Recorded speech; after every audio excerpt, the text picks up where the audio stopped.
Now let's talk about what's going on in Niger. There seems to have been another coup in the country. For those of you who may not know, Niger is a landlocked nation in West Africa. It's home to more than 25 million people, and this is the fourth military coup it is facing since it gained independence from the French in the year 1960. The fourth one in about 6 decades. It's the same story playing out in West Africa. The region is notorious for both regular coups and extremist militant insurgencies. And the latest coup in Niger is likely to fuel more instability in the region. Here's a report. This is the country of Niger, and that's where the capital, Niamey, is located.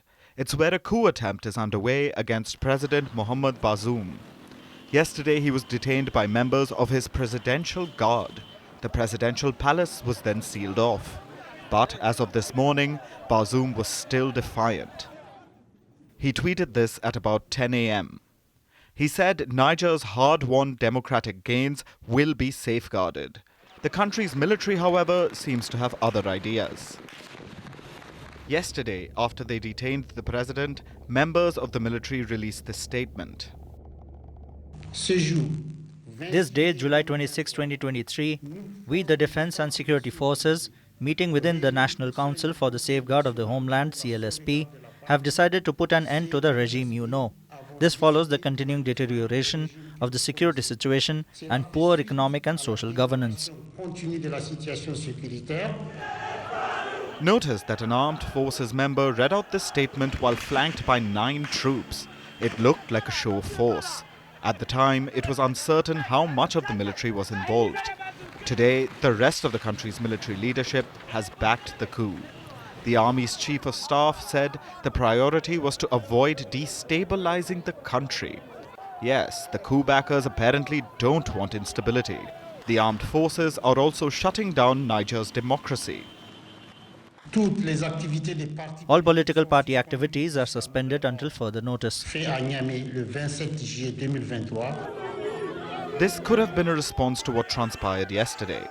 The president's supporters had taken to the streets. We are here to defend democracy, we are here to defend the republic, we are here to show our commitment to the rule of law and to say no to any attempt to seize power by force or arms. The coup plotters had to fire warning shots to drive the crowd away. The military also took control of all roads leading to the national television station. Concerts and movies were broadcast all day, seemingly in an attempt to keep the people calm. Meanwhile, the coup has drawn widespread international condemnation.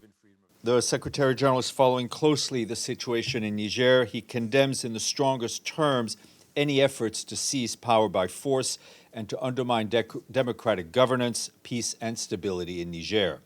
The Secretary General calls on all actors involved to exercise restraint and ensure the protection of constitutional order. The United Nations stands by the government and people of Niger.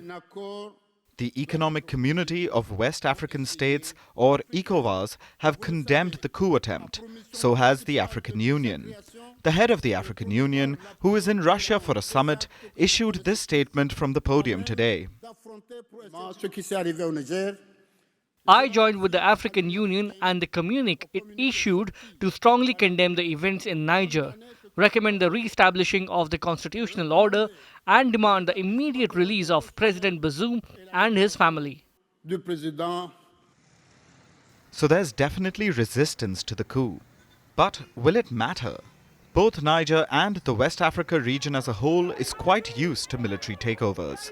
This is Niger's 4th coup since it gained independence in 1960. And there have been multiple failed coup attempts in the past. When Bazoum became president, that was the first peaceful democratic transition of power in Niger. Every other presidency has ended with a coup. And like we mentioned, the entire West Africa region is used to armed forces taking control. Look at this list beginning from just 2000. Burkina Faso, 3 coups, 2 of which took place last year. Mali, 3. Guinea, 3. There was a coup in the neighboring Central African nation of Chad in 2021. These countries have suffered 7 coups since 2020. Instability and military impunity are rampant. which is why it's no surprise that militancy thrives in the region. Al-Qaeda, ISIS and Boko Haram all operate in the area.